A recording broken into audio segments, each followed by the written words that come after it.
नमस्कार बंधुरा welcome to अपर्णार kitchen. प्रतिदिनेर मतो निये चले एलाम नतून रेसिपि। आज देखाबो खूबই सुंदर माने खास्ता मुचमुचे और भेतरे सफ्ट एग रोल। ता चलुन किभाबे बानिয়েছি देखे नेওয়া যাক। এখানে 700 750 থেকে 800 গ্রাম ময়দা নিয়ে নিয়েছি। ময়দাটাকে 2 চামচ চিনি, হাফ চামচের মতো নুন আর সাদা তেল আর বেকিং পাউডার দিয়ে ভালো করে শুকনো অবস্থায় মেখে ঈষদ উষ্ণ গরম জল দিয়ে মেখে নেব। এখানে কিন্তু গরম জল অবশ্যই ব্যবহার করবেন। এরকম ডোটাকে মেখে এরকম রেস্টে রেখে দেবো 1 ঘন্টার মতো। 1 ঘন্টা পর ফিরে এসে এরকম লেচি আকারে করে নেব। নেওয়ার পরে দেখুন এরকম গোল গোল লেচি আকারে করে নিচ্ছি।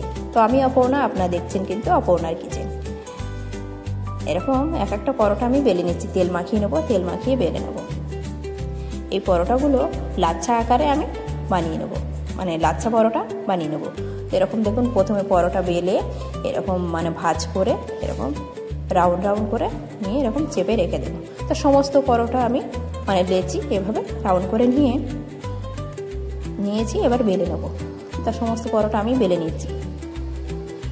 দেখুন এভাবে কিন্তু আমি বেলে নেব। বেলা আমি একটা দেখিয়ে দিচ্ছি আর বাদ বাকি আমি বেলে নিয়েছি। এভাবে বেলে নেবে। তো চলুন এবার ভাজা যাক। এবার ভাজার পালা। তো বেলা হয়ে গেছে। চলুন কি নিয়েছি এগ রোলের জন্য, পুরের জন্য। এদিকে নিয়েছি পেঁয়াজ কুচি, শসা কুচি, লেবু, কাঁচা লঙ্কা কুচি আর গোলমরিচ গুঁড়ো। এদিকে চারুটাকে আমি তেল মাখিয়ে নিয়েছি। একটা ডিম ফেটিয়ে তার মধ্যে নুন, গোলমরিচ গুঁড়ো আর দিয়ে দেবো কাঁচা লঙ্কা কুচি দিয়ে এদিকে দেখুন চাটুটা গরম হয়ে গেছে। চাটুটাকে শুধু আমি তেল মাখিয়ে নিয়েছি। নিয়ে এভাবে একটা করে রুটি দিয়ে ভেজে মানে সেঁকে নিয়ে তারপরে কিন্তু তেল দেবো। এভাবে ভাজলে খুবই ভালো হয় পরোটাগুলো ভাজা।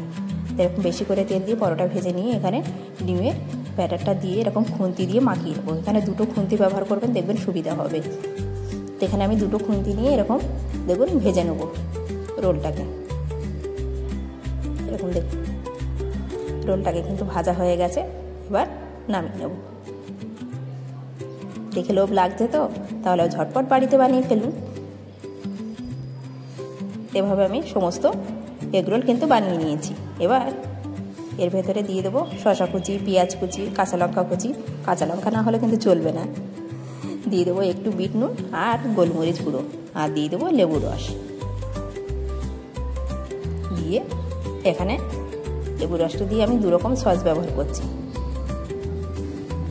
এখানে দেবো কাঁচা লঙ্কা সস মানে চিলি সস আর দিয়ে দেবো টমেটো কেচাপ। দিয়ে এরকম মুড়ে নিয়ে দোকানের মতো এরকম কাগজ নিয়েছি। দেখুন কাগজটাকে ছিঁড়ে এরকম লম্বা লম্বা আকারে এরকম মুড়ে নিয়েছি। তো রেডি হয়ে গেছে এগ রোল। তো এভাবে বাড়িতে কিন্তু ঝটপট বানিয়ে ফেলুন আর বানিয়ে বলবেন কেমন হয়েছে রেসিপিটা। তা কমেন্ট করে কিন্তু জানাতে ভুলবেন না। তো আমি তো আর দেখে লোভ সামলাতে পারছি না, তো আমি খেয়ে নেই।